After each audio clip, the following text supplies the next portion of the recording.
Hey, what is up guys, and welcome back to Telling Time.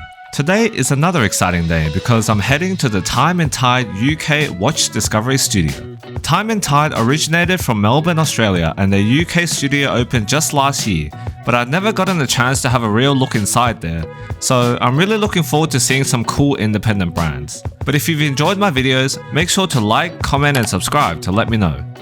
The studio is tucked away behind Oxford Circus, but it's not hard to reach at all.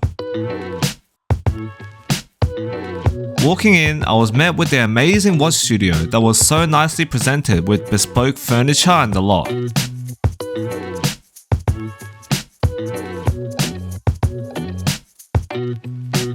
It was lined centrally with watch displays categorized by brand and also along the edges.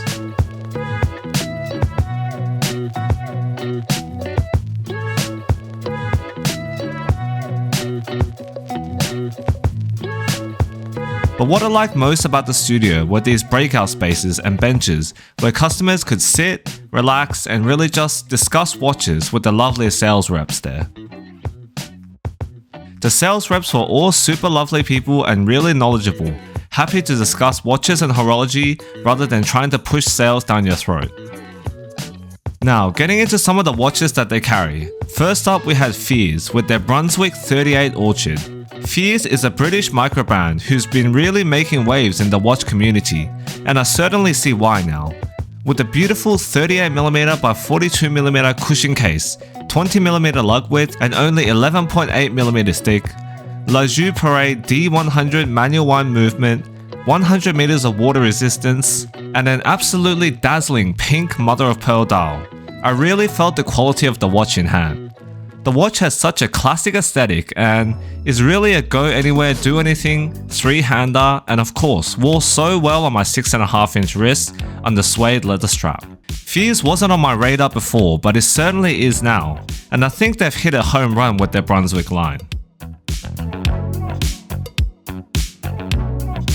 Next was Dennison, a brand that I had no idea about to be honest, but while I was in the studio, I was hearing non-stop phone calls from people wanting to buy Dennison, so I thought I should pay attention.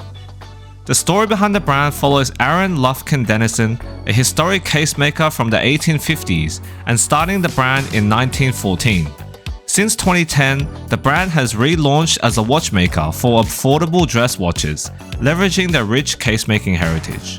I had a chance to look at the aventurine precious stone dial, and to be completely honest, I thought the watch was just okay. It reminded me a lot of Brew watches, but obviously a lot lighter as a dress watch. 37mm by 33mm case with 6mm thickness, also housing a Swiss Ronda quartz movement. There was nothing that really stood out to me, and one thing I noticed, it was a real dress watch with no dial markings. But I guess if you're into the aesthetic, it's not a bad watch for the price, and maybe it'll be appealing for females looking for a more dazzling piece.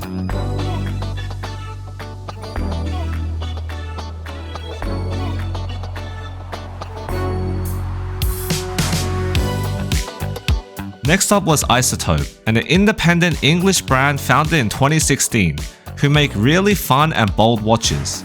Here we have the Hydrium Revuelta Amarillo Diver, limited to 50 pieces, 40 by 48mm case, 14mm thickness, 22mm lug width, and 300 meters of water resistance, and housing a Swiss Landeron automatic movement. With this sandblasted case and knurled crown, the watch reminded me a lot of the Tudor Pelagos FXD, a monoblock style tool watch but with a playful and artistic touch to it. Testing the bezel action, it felt a bit plasticky, and overall, the watch felt a bit toy-like it was a prototype object rather than a commercial product. Which, I guess it depends on your personal preference as to whether you like the watch or not. To me, nothing really stood out in particular, and yeah, I don't think that Isotope is really for me. Next was Beaucroft watches with their Elements Glacial Blue watch. Beaucroft is another British microbrand operating out of Cambridge, and their new 39.5mm Elements range is their attempt at a go-anywhere, do-anything sports watch. I have to admit that from the front, the watch didn't really grab my attention, and it looked a bit vanilla. But turning it to the side, what really impressed me was that swooping mid-case. I thought that was such a beautiful addition to the watch, and it's something that not a lot of microbrands offer at this price range. The watch comes in at 39.5mm by 46mm, 11.6mm thick, and 20mm lug width. 200 meters of water resistance with the Miyota 9039 automatic movement. The more I looked at the watch, the more I warmed up to it. On closer inspection, you can see its custom design down to the chamfered markers and hands and radially brushed glacial dial. So yeah, I was quite impressed by Beaucroft watches by the end of it.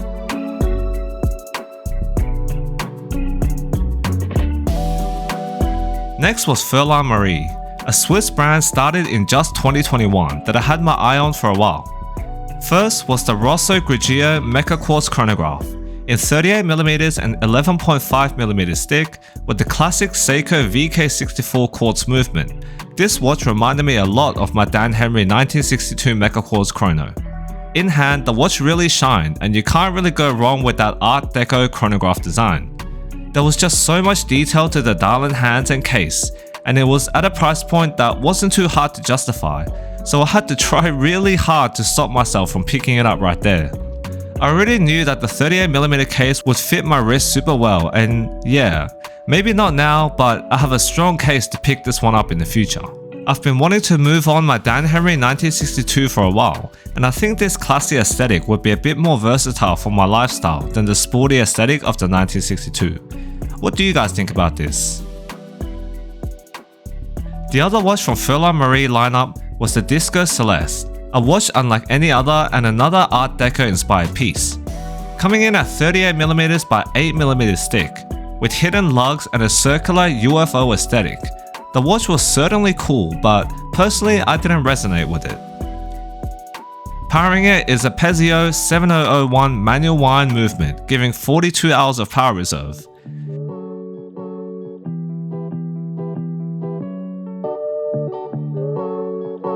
I didn't really fancy the bracelet on the wrist, and I just thought it looked a bit off. Maybe I wasn't used to the aesthetic of the watch because it's so different to anything I've seen before.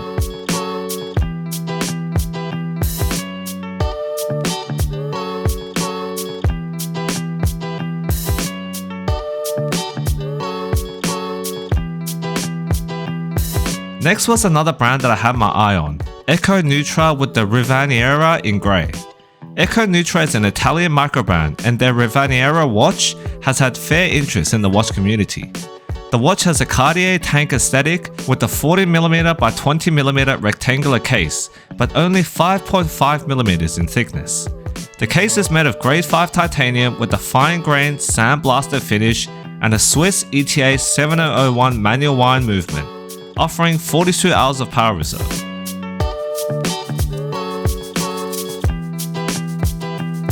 On wrist, I thought the watch looked amazing, and if you know me, you know I love my monochrome color schemes on watches, so the color, shape and size just work for me. In fact, the only thing that I didn't like was the manual movement, as I prefer automatic movements, but I guess they had to use the manual movement to achieve the 5.5mm thickness. But yeah, overall just an amazing piece, and I'm glad that I got to see it in person.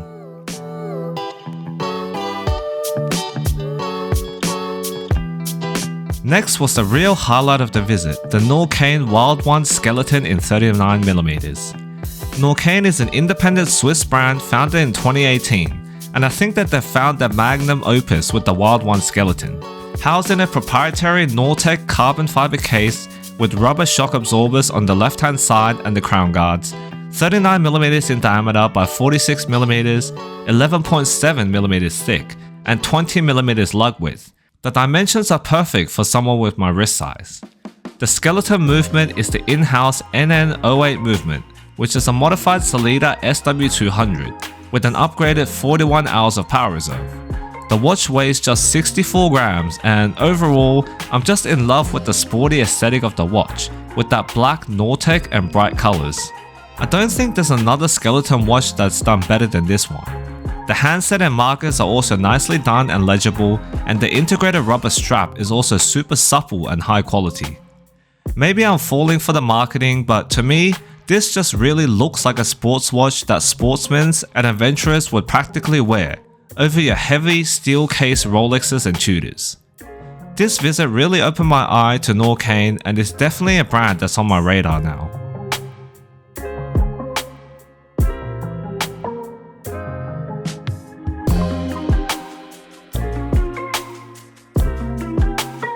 And finally, to round out the visit, I had a look at the new Christopher Ward models, starting with the 12 in titanium. The 12X comes in a 41mm by 46mm case, with 12mm thickness and in all titanium. Powering the watch is a skeletonized in-house SH21 movement, offering a whopping 120 hours of power reserve and cost certification.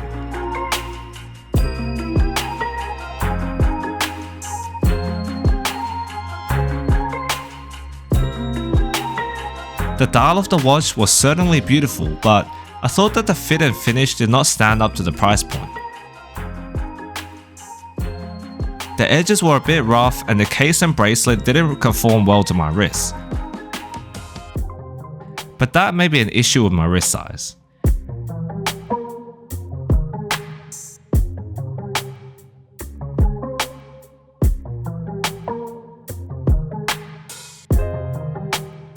And on the back, I thought that this huge Christopher Ward text on the rotor was a bit garish and off-putting. Overall, maybe the 38mm version of the 12 would have fit me better. And then I had a look at the new C12 Loco in Frisco Orange, again with a beautiful design and dial, half brush and half plain finished, and a front mounted balance wheel and hairspring. Technically, what Christopher Ward has managed to achieve for the price of this watch was mind-blowing. But again, I thought that the size, fit and finish were a bit under what I had in my expectations, and the bezel-less design made the dial look a bit dinner platey on my wrist. But hey, that's how this crazy hobby goes.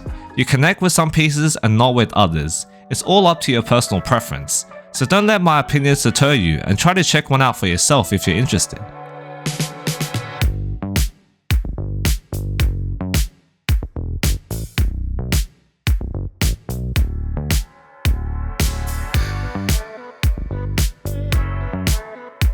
But that was it for my time at the Time+Tide UK Watch Discovery Studio. Needless to say, I had a blast in there, and I could have stayed there all day if I had the time. I think it's a great space and community that Andrew and the team have built. But let me know what you thought about it, and don't forget to like and subscribe to help me continue to bring you more free and unfiltered watch content. And as always, I'll see you again next time.